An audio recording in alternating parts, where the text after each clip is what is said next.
Welcome to the Astrology Show. My name is Nick. You can find me on YouTube or Facebook, Astrology Explained. Welcome, my co-host Mike. Mike, how you doing? I'm doing super good. You can find me at Mutual Reception Astrology on Facebook or ASA Astrology Shitposting Admins. Let's see. It's been another month. We're now starting the Leo season as this episode goes out. It's been an interesting summer. We've had an intense few months. I mean, obviously there was the protests going on and just a lot. And it's kind of seems to simmer down a little bit now. It's kind of, people are just kind of wanting to enjoy their summer and just kind of don't want to talk about things as much. They just want to just do their own thing, which is good. I think it's a really good time with all the planets retrograde right now. It's a good time to just kind of like chill a little bit. Let's see. I wanted to start out with just the past, month or two has been a lot about the Venus retrograde that was happening, and then also the Mercury retrograde. And both of those will be done with their shadow period and their retrograde period. Mercury will be done on the 26th of July, and Venus will be done on the 28th. And I just think it's an interesting time. That will be kind of like the end of that, of the past few months. There's been the retrograde. Those retrogrades have been a part of the kind of the unrest and just kind of people's feelings of like frustration and what's been going on the past few months. And so I think things will kind of shift then after that point, at least if we want to give chapters to this year. The chapter that was the past month and a half, 2 months will sort of end at that point. Yeah, definitely. I think that there'll still be remnants of a lot of the things that were going on during those retrogrades. But when it went from a Venus retrograde being active to the Mercury retrograde being active, a lot of the battles went from like the streets and the neighborhoods to social media and to Twitter, for example. And I thought that was kind of interesting, where it was like passionate, heartfelt beliefs out in the streets, amongst community, to at this point it's passionate, but it's mostly on the internet, and there's more unfortunately there's a little bit more echo chambers and kind of the canceling energy that we've been talking about for the last couple of podcasts. So as it moves out of its shadow and Venus moves out of its shadow, we could see some balancing of these energies as they kind of come up against their, how do you even say that? There's the thesis and the antithesis, and then you come out with a synthesis after that. So whenever there's a strong, powerful move one direction, there's always a reaction to it.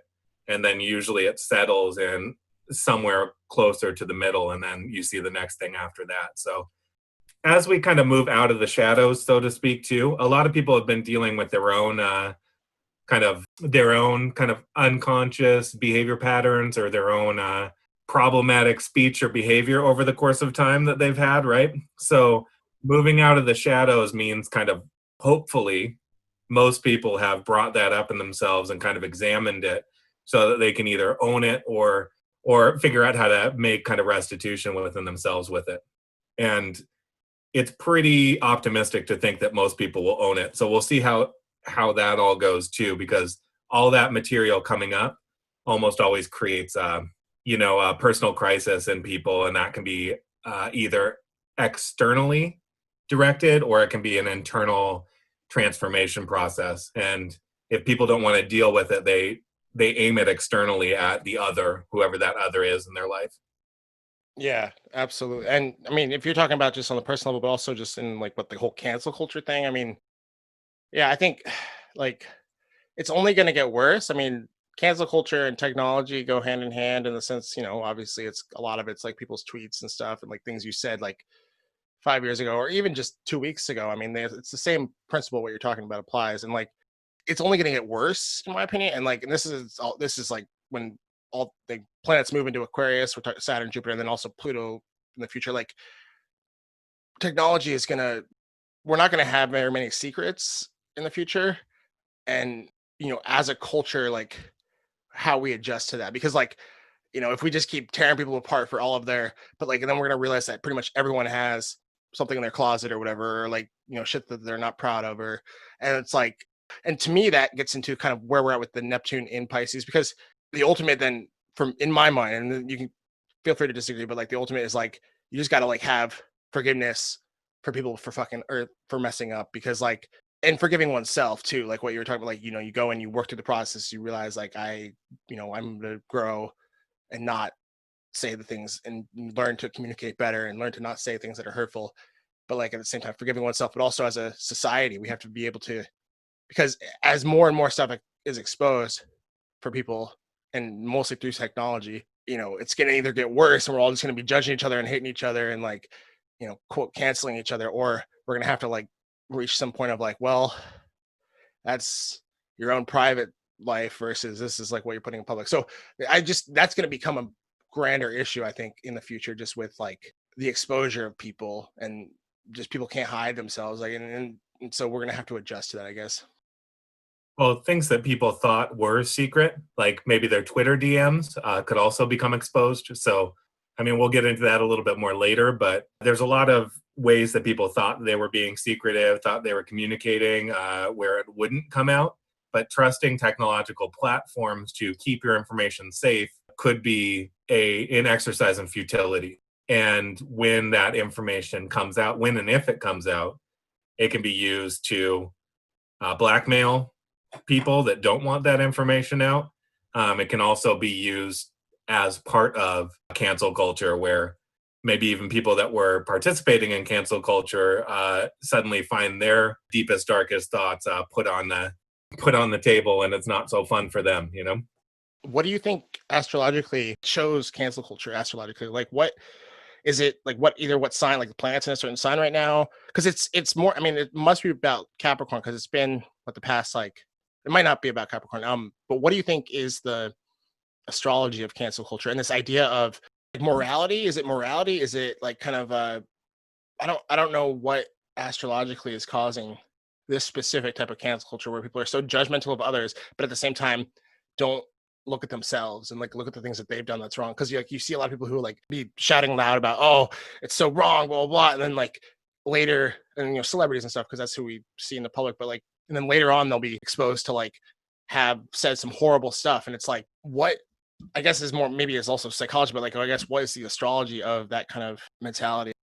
I think some of it is Capricorn because it's reputation. You can think of midheaven as the collective idea of who you are from the outside world. That's one of the ways to look at midheaven.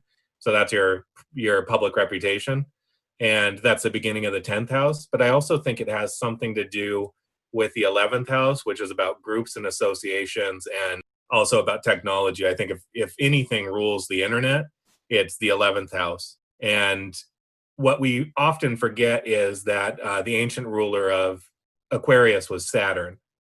Most people nowadays consider Aquarius to be ruled by Uranus, but in the ancient days, Aquarius was ruled by Saturn, and Saturn was, in some ways, Aquarius was the furthest you could think, and then the boundaries on what you were allowed to think or to say. And the cancel culture is, to a certain extent, a continuation on what you're allowed to think or say. So there's always in the crowd or in the mob or whatever you want to call large groups of people, there is always kind of a morality that kind of comes to the fore, but it's often a completely like slapdash kind of created morality that kind of changes with whatever the latest outrage is. And there's been, through the history of humanity, the madness of crowds, that's been moments of basically moral panic. And this happened all through history, so it's no surprise. Cancel culture is just the next phase of moral panics to a certain extent, and it should wax and wane. But we might be heading towards a peak of the moral panic, which is people thinking that they're going to set the world right by making sure that people that are thinking wrong, according to whatever the group morality is, get silent. So, I don't have a perfect answer for that, but that feels pretty much like the energy. It's kind of like witch hunts, or it's kind of like the 50s, the rooting out communists, or the 80s when everybody thought that there was satanic messages in rock music if you played it backwards, or that if you played D&D, you were going to become some dark warlock or what have you. Moral panic has always kind of been with us. It's just, it tends to change whoever has the political or social power, especially if you're in kind of a dual political realm like the US. It kind of has the left and the right. Whoever has the political power is the one that wields cancel culture. I think it's like it's the negative of it coming out because like in like the ideal sense of Capricorn, it's like you take responsibility for yourself, you focus on yourself, and you apply that energy into building yourself up instead of building others down. And it's kind of like the inverse of it. And so it's just interesting. It's like, and with just with Jupiter and Saturn in Capricorn alone, that is a major transit that's happening. Those two, largest planets, both the social planets, both kind of rule society. In my opinion, they're the Democrats and the Republicans archetypally. And like it's every time those two come together, like society focuses on issues related to whatever sign it's in. And like right now, like, politics is everything. Like you can't escape politics, and you haven't been able to for a few years. Now with Pluto, Jupiter, Saturn, all in Capricorn, that archetype is just intensified. Like that's everything. And so a lot of people, are focused on this idea of like, instead of focusing on themselves, they're externalizing it. And that's kind of like if we want to take like a spiritual perspective, it's like that's not the lesson of Capricorn. And so it's kind of like like no, but you got to go through it. You can't, and that's the thing, is everyone kind of has their own individual process too. Well, we'll talk about like the world going through something, and so people are at different places, and that's where again the Neptune and Pisces, it's like it's having compassion and forgiveness doesn't mean that you agree with what someone did or think it's okay. It's like it's learning to just like not obsess about something and focus on it and like try to just break it down and just you're a sinner, you've done wrong. And it's just like, to at what point, what is the end results of that? And so it's at some point people have to just take a step back. Yeah, the thing that Capricorn rewards is when you own your own shit, when you own your own issues, and when you work to make yourself better. The Saturnian bent of Capricorn means understanding that you're part of a system, understanding that your work is integral to that system maintaining itself. It can also be about understanding like flaws in the system and working to put yourself in a place where you can actually help deal with those. Capricornian energy is the energy of responsibility. Instead of passing it on to someone else to deal with it, you take it on yourself. And that is something that there's a reason why people don't really like Saturn so much, especially when they're younger and trying to understand astrology, is because Saturn is like the hearth father archetype. It's the one that tells you, before you fall, that you're about to fall. And if you keep going headstrong in your own ways, you're gonna be down there, and they're gonna be up, maybe helping you out, but they're gonna let you learn the lesson first. And that's kind of the archetype of Saturn. And with Capricorn, basically with Jupiter and Saturn together in Capricorn coming towards another meetup, I mean, this is a huge time for realizing where there are problems within the system, because Jupiter will expand kind of good and bad things about systems and make them more visible. And this is a good time for reformation and for change within those systems. But in order to get any of that change, it takes work. And it often takes work on yourself, and it often takes looking at reality honestly. The good news when it connects with Neptune and Pisces is there is a certain amount of Neptune and Pisces that is about that oceanic feeling of being all one, and recognizing that, even if we have problems with each other, we are all in this together. And that is a thing that gets lost when you're seeing your neighbors as the enemy because they disagree with you on something. For example, you're forgetting that we are all part of this whole game. We do need each other. The conservative Trump voter might be the person that's growing your food that you're going to need to eat, as the liberal community organizer.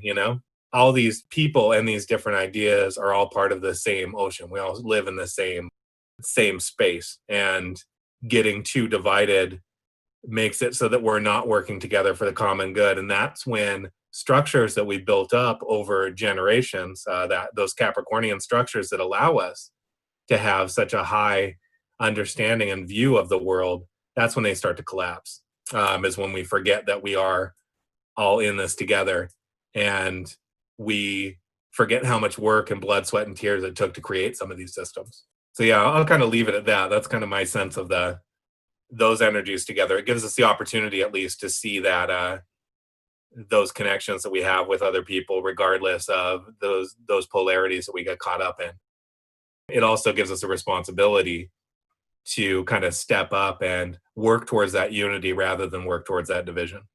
When a person does that in themselves, it can inspire other people, or it can kind of just, being confident in yourself inspires confidence in others, or just having strength in oneself. And, this year is very difficult for a lot of people, like just, outside of their control. And it's like, it sounds so cliche, but it's like, in that we're supposed to develop a sense of like resilience and self and strength, kind of like in like and a sense of duty and responsibility to, yeah, exactly what you said, the world as a whole, like, and to everybody and to ourselves. People don't like the Capricorn archetype, the Saturn archetype. It's not fun to have to like challenge yourself, to push yourself to like, let go of the things that you're holding on to. The transformation that is happening, and it has been happening for a long time. So like with the Pluto, it's like it's obviously intensified this year with the other planets transiting it, and it's like all come out. And people are just, it's gonna last the entire year pretty much. I mean, once we get into December with Jupiter and Saturn moving into Aquarius, it will kind of be a shift then. But it really is this whole year. And like, I think right now with the retrogrades, it's kind of like not like a pause or anything, not a lesson, but it's just like it's slightly less and like slightly less, and then it's going to build back up again. I am seeing a lot of people kind of shift, and kind of part of Capricorn is taking responsibility for yourself and not looking to like the authority. And I think I mentioned this in the previous episode, but it's like, when we're talking about the COVID stuff, or just in general, like looking to like, oh, well, we have to look to the authority to do what no, it's, you have to become your own authority. And that can apply to any aspect. And obviously it doesn't mean like 100%, but it's learning to become your own authority and to double check instead of relying on external authority, relying on, it's childish mentality, for lack of better terms, that Cancer, the opposite sign, that Cancer mentality of like, I just want someone to take care of me and make me feel safe and stuff, so I can just do my own thing in my own world. Well, we need to all individually take on some of that Capricorn responsibility, and depending on the individual's chart is like where it will be, to focus on those positives, and to not like I think if you were to like bring up like, be responsible, like be have duty to another person, like, have compassion for another person, these are all things that are scoffed at right now. And I think there's a reason for that, because it's, people kind of, they resist those things, and it's kind of like, oh, that's so cheesy, or that's lame. Like, as people take on those things and do the things we were talking about, yeah, things will ease up for them. They'll have less fear, they'll have less anxiety, they'll feel more secure in the world, which is the ideal of Capricorn, I guess. Just to kind of get into some of the very near past things that have been happening while the sun has been transiting this Capricorn cluster up in the sky. When the sun opposed Pluto in Capricorn, two big things were happening. One of the things that was happening was Twitter got hacked, and a lot of the major accounts were sending out weird messages about doubling their Bitcoin. Any Bitcoin that you sent them, they would double it and send it back to you. And this was accounts like Barack Obama's account, like Elon Musk's account. And a lot of people were like, oh, wow, that's good luck that they didn't, that these weren't very smart hackers, and all they did was try to get a little bit of money from it. But the reality, looking in a little bit deeper, is that it's very likely that a lot of the secrets of, if you think about Twitter, it's like a lot of the elite are really platformed on that. That's where, elite reporters, elite stars, like movie stars, like politicians, that's where they have a really strong voice in many cases. That's how Trump kind of came to power to a certain extent through his Twitter. When Twitter got outed like this again, this Pluto archetype, the secrets and the hidden things suddenly exposed to the world, the sun, the solar energy of sunlight as the greatest disinfectant. Suddenly, Twitter was taken over, and it was taken over for a couple of hours, but people that have been looking into it suspect that those people have access to all the DMs that all these different people, the direct messages that these people sent to each other. So that means like all the messages that people sent in secret to each other in these higher positions of power are probably owned or held by some entity or some people right now. And this is perhaps some of the biggest unknown news right now, because if this ends up getting exposed, which could start happening anytime, really, it could really upend some of the reputations of people on Twitter, and it will also have a real impact on how safe people feel talking honestly on these channels in the future, or these platforms in the future. It's kind of incredible how they got into it. I mean, I've heard different things how they got into the Twitter, like basically the admin, like to run the background stuff. Like uh I don't know. There's a lot of different theories going around this, and I think that's part of the Pluto is like there's a deep mystery. Yeah, it's like it's hidden. It's people are investigating obviously, and I'm sure there are people who know. The people who obviously have those direct messages know. But like what will come out of it? Yeah, I'm right there with you. I think you know we could talk about the coincidence of the fact that a day before Trump signed an executive order around China and Hong Kong. But if that is related or not as like a retaliation from that country, but that is pure speculation. And again, though, if we want to look at the astrology of China, if we're using the uh, I think it's the 1948 or 49 chart, they're going through a lot of transit. All these Capricorn transits are happening in their 12th house, and the 12th house is among many things like it's you know spies, secret enemies, like either you represent that or someone else. We'll see how that plays out. I'm not trying to blame China or anything like that. I just think that there's this aspect of there's a lot. It's like it's world, and like again with like the Capricorn transit, it's like it's the whole world is being affected by everything right now, like the structures of the whole world, and like whether that's whatever country it is, whatever the main countries in the world, the main superpowers in the world, America and China both being them, like they're going to have influence, like, and they're going to be affected as well. And so it's important to talk about both. And like unfortunately, like if you want to just go into what's happening in China right now, just kind of related to like, and this is just an unfortunate thing, it's not anything, it's not related to the potential hacking, but China is actually undergoing, and this has been going on for a little while, but it is literally historic flooding in the same basin. I think the Yangtze River. I'm not absolutely sure. Don't quote me on that, but it's where Wuhan is along it, which is where the COVID-19 originated from, supposedly. So they're going through historic flooding, and the real worry that people have is they have the largest dam in the world, the Three Gorges Dam, and it holds like a tremendous amount of water. And there's been some reports that have been coming out that it might be straining to hold all the water that's coming into it from upriver, and that it has the potential of a critical failure. And what I thought was really interesting about this is we're moving up to pretty soon we're going to move up to the sun and the moon in Cancer opposite Saturn and Capricorn. So the sun and the moon in Cancer, that's water, that's cardinal water, wanting to get someplace, like water with initiative. And then you've got Saturn and Capricorn, which is like the earthen dam that holds back the water. So there is this crisis point that's coming up, and I would never want to predict something like that happening, but there are a lot of people paying attention to it right now, and there's a lot of stories that are starting to come out about possibilities that it could give under the stress.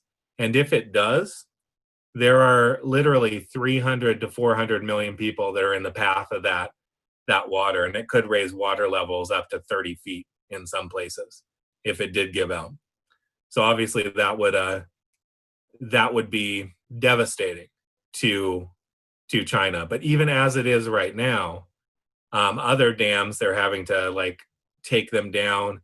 There's a lot of failures that are happening with levees across the breadbasket of China. So I often think that in the U.S. we get so caught up in like what's happening here that we forget that history is continuing to unfold in these weird times in all sorts of other places around the world, and that China is definitely taking some big hits just from nature right now, and their technological know-how and prowess of making the largest dam in the world is about to be pretty tested. So we'll see how it all goes. They are being tested, whether or not they, were responsible in building the structure of that dam. These Saturn and Capricorn things will be shown in a way at this time. Like it's like, the news is building up to it because that pressure is building with the dam and the issues with the dam. And it's like, in a way, it can might climax, and that climax can be either good or bad. And I mean, honestly, you would hate to see anything like that happen in general, just because so many people are at risk from it. It's very interesting that sometimes the archetypes play out and are shown in these big newsworthy or noteworthy events. It's like the even if it holds, if it doesn't, the energy of the earthen dam, Saturn, like restricting the flow of the water against the power of kind of nature and the power of water to find a way forward, is the interesting thing to me. well, and I believe that the Wuhan, or that area of China was, if you look at the eclipses that happened this year, their path along the Earth, I believe either the one in January or the one that just recently happened was very close to Wuhan. So it's just kind of something to add the power of the eclipses, I guess, and where they are on the Earth kind of gets hit the strongest, it seems. There's always been a long tradition of especially solar eclipses. Whenever you could see them fully, it was considered a bad sign for that area. Almost throughout history, almost all around the world, very few people ever saw that as something that wasn't disquieting or a bad omen. As COVID stuff heated up, this is my opinion. As COVID stuff heated up in at least the US and also around the world, Mars moved to conjunct all those Capricorn planets. Like that was basically, March to late March to then, end of March to beginning of April. And that was like, if you look at any of the graphs of like the COVID cases, it literally is like those days that was the first spike in the world, like the big, where everyone started locking down and stuff. And that was when Mars was conjunct all of the Capricorn stuff. So now we're moving to where Mars is, square to those. I say things will heat up because it's like, Mars is now like, a square is not it's like, screw that. I don't want to do that shit anymore. I don't want to do that Capricorn stuff. I don't want to be responsible. I think that's pretty right. I feel like that's the energy. It's going to be especially like there's distrust of government from kind of both sides. We're so dual in the US, right? So I think that there's two things that are likely to heat up again. I think protests are likely to heat up again, and it'll probably be around some spark in a place like Portland or something like that, would be my guess. So bigger like mass groups coming out feeling like they need to fight against like the expansive. I wouldn't be surprised if the Mars versus the Jupiter and Capricorn is that, because I think the government might try to move against what they see as kind of domestic terrorists. That would be my guess. That's like when more people are kind of going out to the street because you're not going to take away our rights, right? Like there's been the stories of people being disappeared into vans and stuff like that. I'm sure you've seen those. And those are getting kind of corporate media doesn't seem to want to say much about them, but it's getting a lot of play from it's getting a lot of signal boost from kind of Pelosi and like some of the other Dems.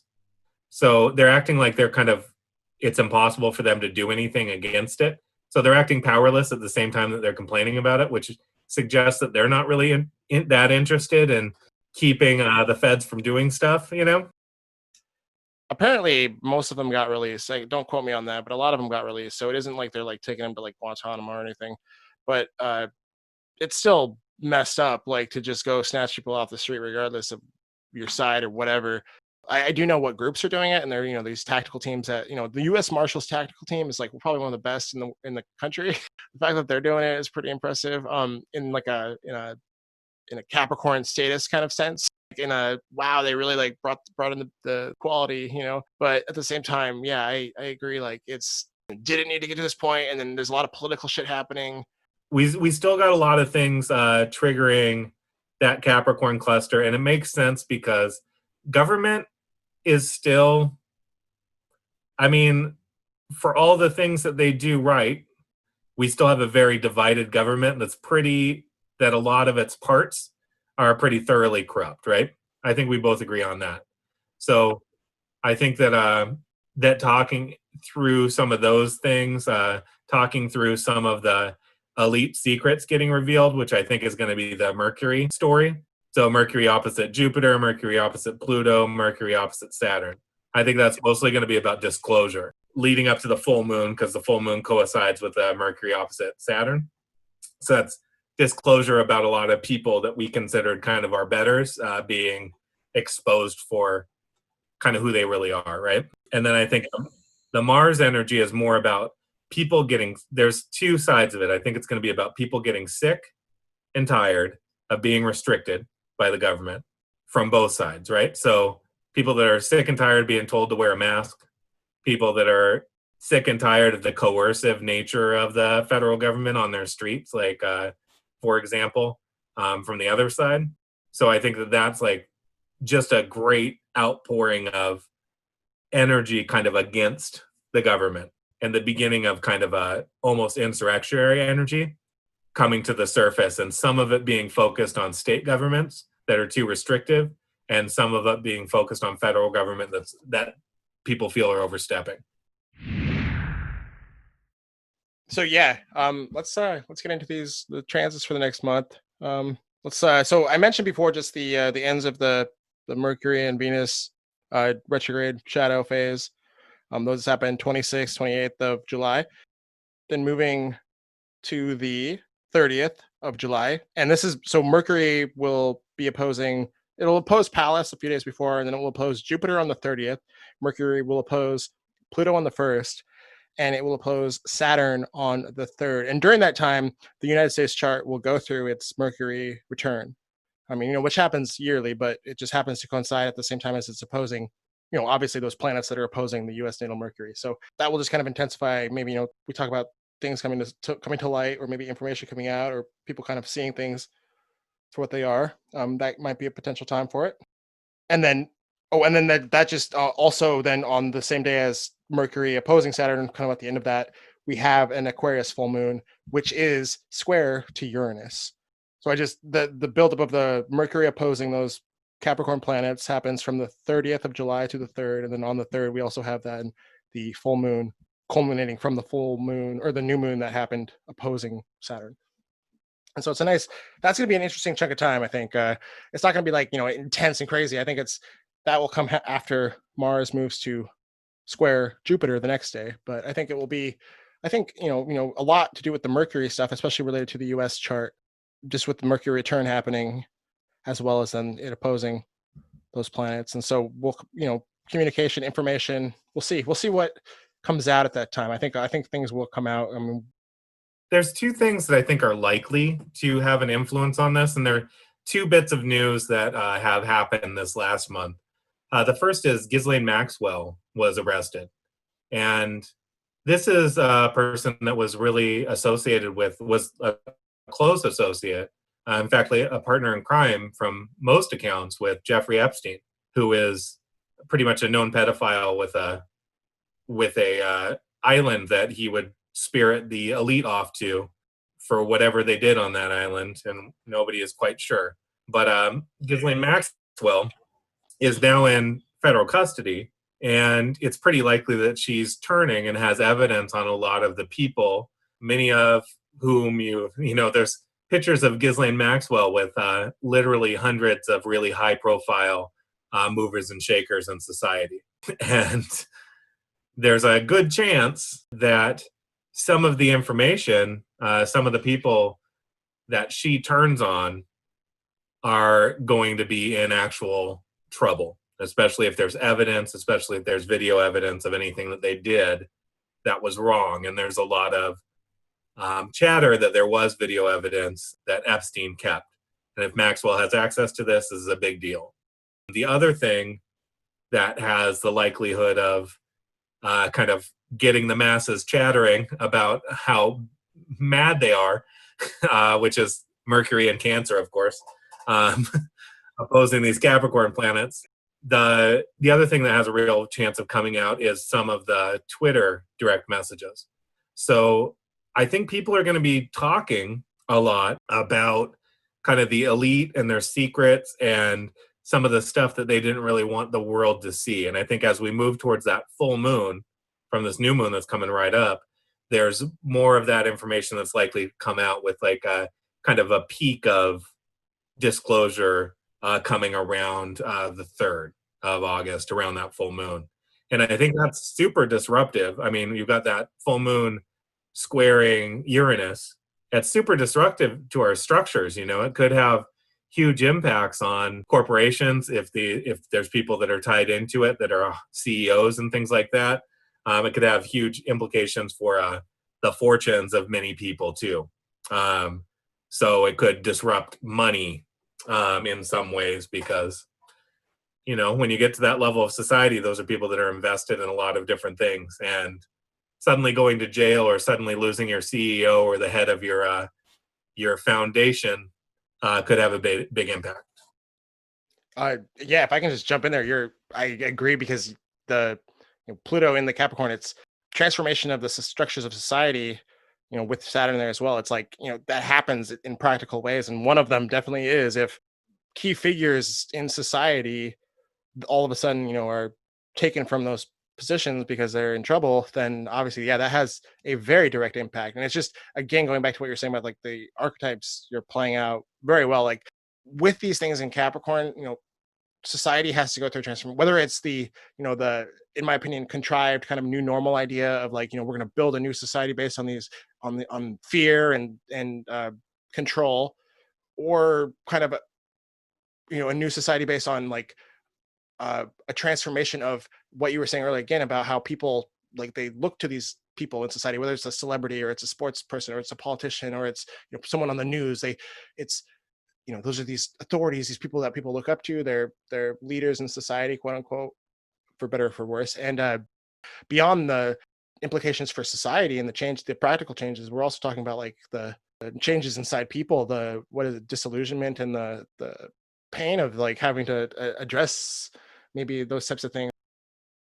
But yeah, Mercury, especially the US Mercury, is being emphasized very strongly up to that full moon. And then like literally the next day then, so on the 3rd, we have that full moon roughly around 9 a.m. Pacific time.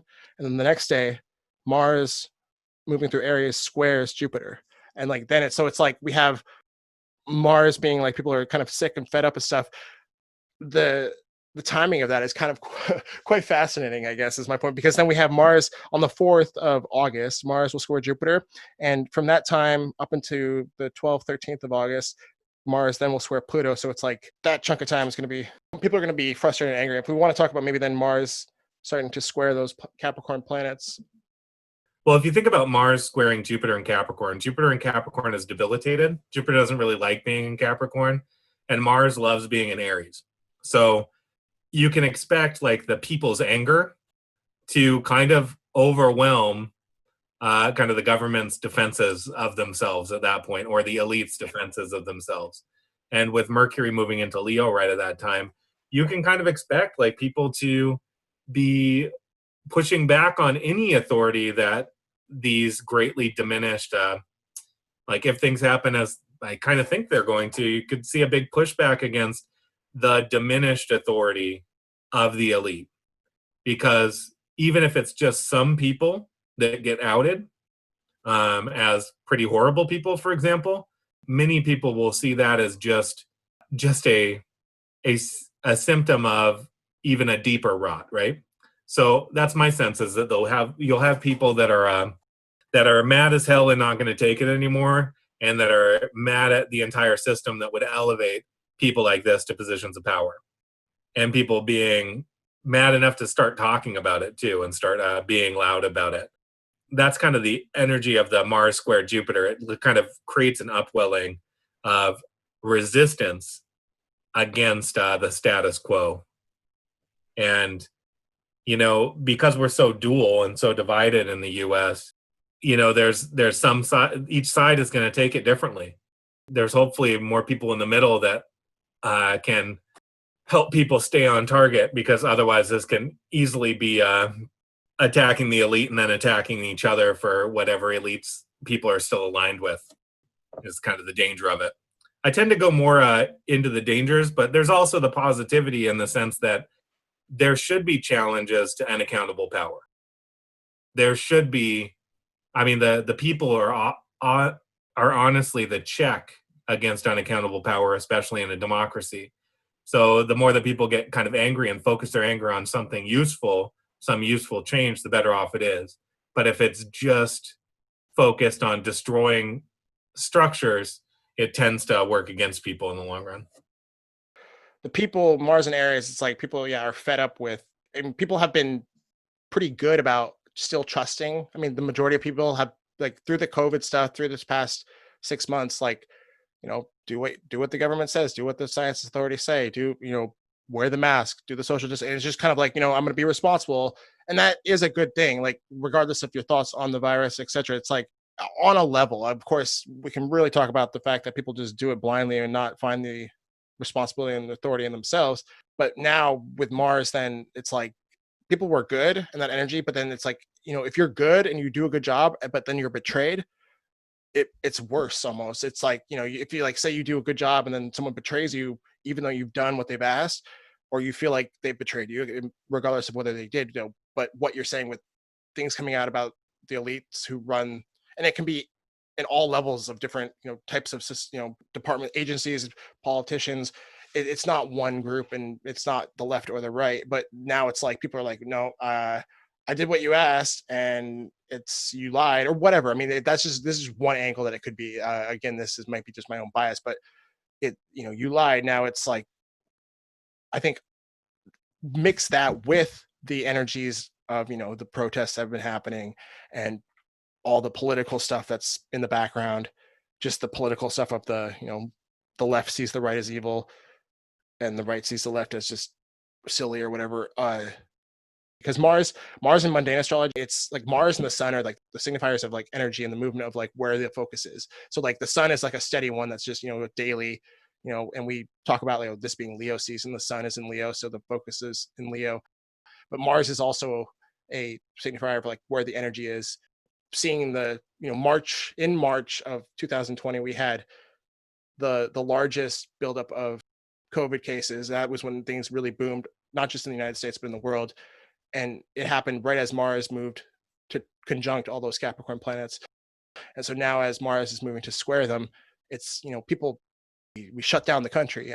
People were, quote, good, and we did what the authorities told us. That's what I guess mean by good.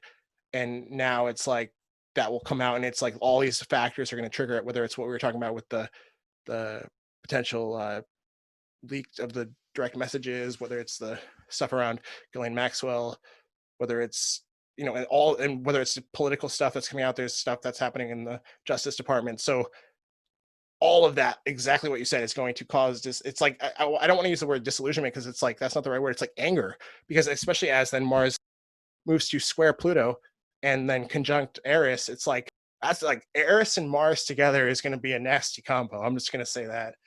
And that happens towards the end of the month, but that's going to be like, if we're talking like from the 4th to the 12th, Mars moves to square Jupiter, then Pluto. And then on the 17th, it conjuncts Eris. It's like, those are days of, like, progressing, in my opinion, frustration and anger. That buildup will happen. And then as Mars then goes retrograde the next month, it will maybe kind of, people will take a step back again, but Yeah, that the energy is going to build. It's like I wouldn't be surprised to see days of rage, especially around the 12th, as people, there's always a chance that the government is going to overstep its authority in regards to some of the street protests that have been happening. You've already seen some of this happen in or their perceived authority at least. You've seen some of this happen in Portland already. But if this keeps ratcheting up, this energy keeps ratcheting up, you could see another big wave of street protests, but more just anti-establishment street protests. One of the things that I think is maybe under thought about. So Leo season is normally like festival season. It's normally get out and be in the world and be with friends and drinking on the beach, enjoying life, right? And a lot of people aren't able to do that right now. So that energy still exists and wants to be expressed somehow. So I feel like in Gemini season, there's a lot of that energy that comes up too. But in Leo season, that energy comes up. Whereas Cancer season is kind of more of a be with family and be more. It's more about sometimes tradition. So I think it was easier for people to stay kind of inside and controlled during this season. And I think during Leo season, we're more likely to see people pushing back against those restrictions again. Absolutely. Yeah, Leo is the will. I forgot about it. I mean, it's like the culmination of the will and the power behind it and people's ability to yeah, you're 100% right. I just wanted to add that because it's like and even with the Gemini part, just because it was a lot about like, communication and getting messages out and getting ideas out, even though there was protesting and riots, it was still about the messaging. And now it's like we're fuck the messaging. Let's just will. Will and I mean Mars and Aries is like just reinforces that will energy too. So it's not like Mars isn't like holding back the Leonine energy. Mars is asking for it to be expressed or almost demanding that. So we're likely to see it get a little bit more messy. There is some good news. The Venus conjunct North Node, I think, is really important, and we should talk about that. That happens on August 5th. The Venus is going to be conjunct North Node in Gemini, and that suggests that like being open to information streams, especially ones that you're learning about through social connections, can be really helpful for you for growth during this time. Like the more that we are focused on our truth being the only truth, that's the South Node Sagittarius energy of being kind of the shadow kind of energy of Sagittarius, which is being so sure that we're right that we kind of get up on our high horse and everyone that disagrees with us is not only wrong but ignorant and evil often. Whereas Venus conjunct North Node in Gemini suggests that the more open we are to people in our acquaintance that are bringing information to us without not judging those information streams as being ignorant, but like being open to maybe that there's more to reality than we know and they might have a better connection to it. So being open to new information, even if you don't accept it all, can really help during this process because there could be a lot of things happening under the surface that we don't know. And it might be that some of our acquaintances and our connections might have a better understanding than we do. Yeah, I think it's really important, yeah, to point out kind of the positives during it because it's easy to focus on, this and then this and this. It can be kind of it can wear on someone just kind of if you're like trying to have a little hope for the future. So I think in the sense like both things are happening. And so yeah, there is these intense, transits happening all year round. And obviously the practical reality of the world around us with the virus and with the political issues and all that.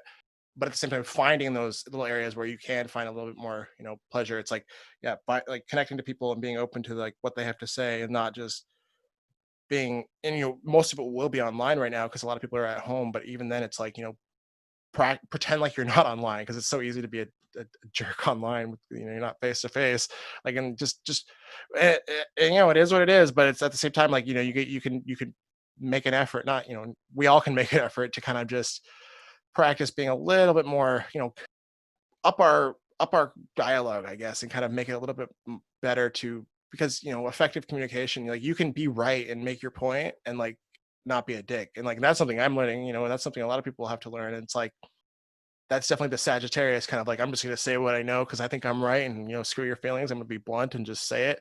And like Gemini's like, well, let's like see about this side, and like with the Venus there, you're right with the Venus conjunct North Node, like be pleasant, like try it. Like I think that's the other side of it is it's like it's so easy to just fall into like our egos, especially like with the Mars and Aries, and like I don't just I'm just gonna do what I want, I what I think, like the other person that what is that? That doesn't exist. Aries doesn't even know about the other person, as a joke because it's opposite Libra, but just that, but just the idea behind it, where it's like I'm people can take a step back and like you can be like the Zen warrior instead of the asshole warrior, I guess.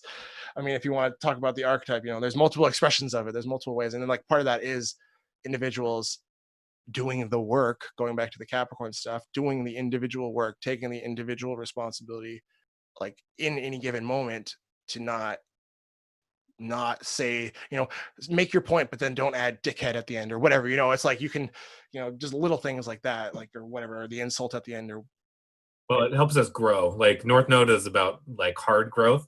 So I would say that often if we've got that Aries energy is just about getting our will out into the world, it's difficult to be more open to what other people are thinking and be more and not kind of be the asshole a little bit during this energy, right? But that's more beneficial for our own growth if we do become more open and try to limit the assholeness about us, especially with our close contacts, because we don't want to take it out on each other. Ultimately, we want to take it out on whatever entities or organizations deserve it getting taken out on them, not on each other, because that doesn't make anything better around us. And realistically, Mars is going to be in that square energy for a while, because it's going to slow down after it goes through Pluto, and then it'll slow down and kind of stop right around where Saturn is, and then slowly go back through these squares again as we get into the fall. So, I mean, we've got a long time of these confrontations and these conflicts still coming ahead of us. In the shorter term, I think the days between the 12th, 13th, when Mars squares Pluto, and then to the 17th when it conjuncts Eris, because of that Mars Eris Pluto, or the Pluto Eris square happening, and then Mars basically is just lighten the match between those two as it comes to conjunct and square. And I think, yeah, like, so in the short term, like that week or whatever, those 5 days, that's going to be an intense week. I think personally, and I think that'll be the hardest, and then it will come to then a new moon on the 18th. But yeah, you're right. Like coming then into September, I think the 9th, Mars goes retro, or 9th or the 13th. Don't quote me on that. Goes retrograde, and yeah, all through the fall. And of course, it all is related to the coincidentally or not, it's all related to the election, and just it's things all seem to kind of line up very, very interestingly. One thing I did want to add, just if we're talking about the future in the fall, I found it just interesting because whether people in power use astrology or not, I find it kind of just the synchronicity of they mention both Trump and I think Fauci and others, even going back to like March, mention having a either a vaccine or a potential therapeutics and stuff, and they kept saying December. And they kept saying December, and it's like that correlates so well with the Jupiter Saturn conjunction in Aquarius. I just find it interesting. I mean, that's just an aside. I just that to me kind of, it's like we have this whole build up, and then there's the Jupiter Saturn conjunction in December. That's like right after everything. It should concretize the new energy, right? Like it'll initiate the new energy. What 2021 is going to be about. But if we're going into the future a little bit, there's also the Saturn square Uranus that's happening in 2021. So I don't think that 2021 is going to necessarily be the easiest year we've seen. It's going to be less intense, I think, than this year. But the big star of that year is Uranus square Saturn. So I think that big changes are likely in that year too. Hopefully more constructive changes.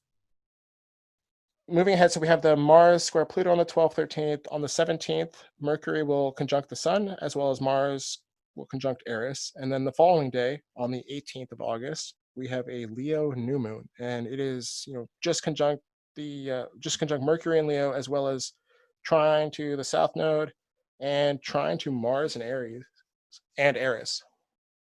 That's a big new moon.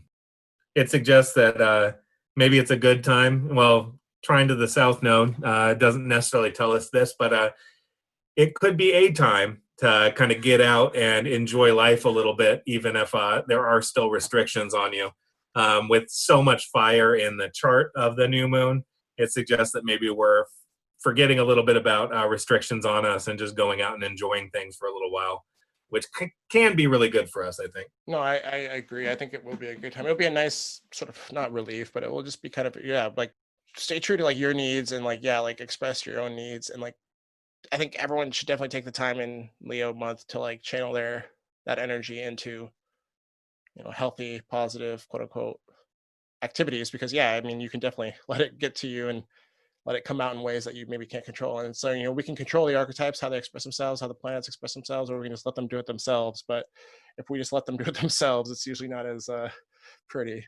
But we can try to, well, yeah, we can do the best we can to like affect our own thoughts and our own feelings, and like, go like, well, do I need to act on this anger, or can I do something else? Like, can I punch a pillow, or do I need to go, burn down a building? It's up to you. But yeah, and speaking of fires, that fire energy, lots of fire energy. So again, during Leo season, I don't mean to be super cliche, but we might see some more, um, buildings burn, cities kind of, something might burn down. But no, I just, it's a grand trine, between these energies. I think, Mars and Eris, they're very comfortable together. But when those energies get up to no good, they they annihilate the battlefield, quote unquote. And we can talk about that as like, you can apply that to any mentality. But yeah, Mars and Eris are the warriors. They are, it's like, Mars is the warrior, Eris is the warrior that's even more fucked up than Mars, and will do even more brutal stuff. And so it's just a matter of like being careful around that energy, I guess. Like we talk about, a Mars Pluto aspect in the chart, like whether it's a personal chart or mundane. We talk about like Mars conjunct Pluto is a very intense energy. Well, Mars and Eris is also an intense energy, just in a different way. It's more outwardly aggressive, as opposed to Pluto's kind of more power that's concentrated. And so we're going to see the that Aries individual energy coming out, and people will be pushing back in all, individual ways, different ways, depending on what they believe and what they want to push back against, and what they feel like they're being restricted by. There's different camps, and we have different, types of group, but really it's whatever it is for you. And so yeah, just following, I think that's about it. The next month again is when Mars goes retrograde, and we'll get into that and during Virgo month. And then we can kind of, I think we'll get into, start talking about the election coming up, and maybe talk about Trump, and maybe see who else is running. This has been good. I think everyone take care, Leo season. Do the things that make you feel good. Find joy, and channel that energy into that fire into something good. Be creative. Go make something instead of going and burning something down. So that's all. Get into your creative self, and don't mind putting yourself up on a stage, because now's the time. Shine a little. Sounds good. Yeah. Thank you all for listening. Thank you, Mike. And yeah, we'll see you next month. Have a great one.